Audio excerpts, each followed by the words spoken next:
জীবনে অনেক মানুষই কাছে আসবার আকুলতা দেখাবে, মুগ্ধ করবার চেষ্টা করবে, একটা সুন্দর সময় সৃষ্টির প্রতিশ্রুতি দিবে, মায়া নিয়ে প্রতিটি শব্দ খরচ করবে, জীবনকে গুছিয়ে দিতে চাইবে।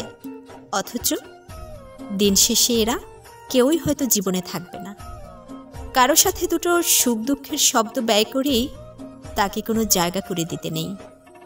নিঃসঙ্গ অবসরে কারো সাথে নানান শব্দের বিনিময়ে সময়টা সুন্দর হয় হয়তো, সেই মানুষের সাথে জীবনটাও সুন্দর হবে, এটা ভাবা বোকামি।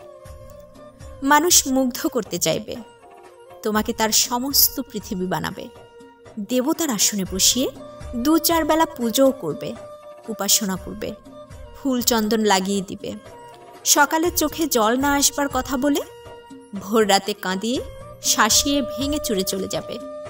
মানুষের ধর্মই হলো সৃষ্টির সম্ভাবনা তৈরি করে বিনাশ ঘটিয়ে দূরে সরে যাওয়া। মানুষের 2-4 লাইন বাক্যে মুগ্ধ হইও না। সুন্দর কথা বলা মানুষের চেয়ে তোমার সাথে কথা বলতে না পারার সুযোগহীনতায় যে মানুষটি ভেতরে ভেতরে মরে যাচ্ছে, তাকে ভালোবাসো।